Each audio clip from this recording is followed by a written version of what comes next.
हमरे नौजवान भाई लोगन से परिचित गीत बा।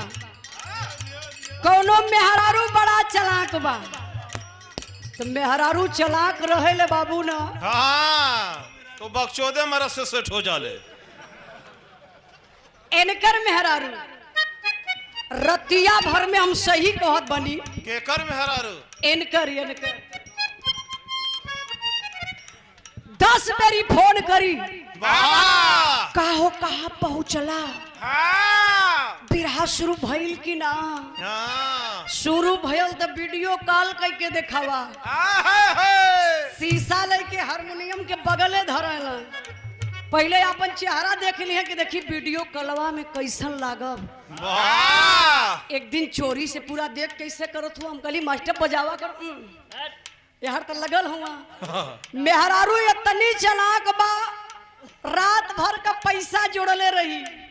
आई गईला सिंटुआ का पापा आज मोटकी रकम बा। तो पहले जाता कही आए मेरे जानू तो टोई पहले यहाँ कहाँ यहाँ इनके मास्टर साहब के टोवत यहाँ से आई धीरे धीरे इनके जेबे में हाथ डाली। एक दिन बाद फटल जेबा वाला पहन के आल रहल। बेइज्जती करा वाला पूरी। अब ऐसे ही डाल के पहले टोई। अच्छा टोवत हो। हाँ देखी हाँ कि गायब के ख्याल हो। हाँ हो तो टोवत तो अच्छा का गायब कर दलस? वो पैसा सोचे थे हक गायब हो। देखी 100 वाली बा की 50 वाली बा की 500 वाली। लेकिन पकड़ला तो 100 वाली पकड़ाए। अगर 500 का 3-4 गो नोट है तो तेल गरमाई की अलमारी पे रखले रहिले। तुरंते आई कही सिंधुआ का पापा चला ना। जबरी ले जाए के इनकर पहले शर्ट उतरवाई। शर्ट उतार के तेल यहाँ से शुरू करी। पैंटवा ना उतारे लेखा।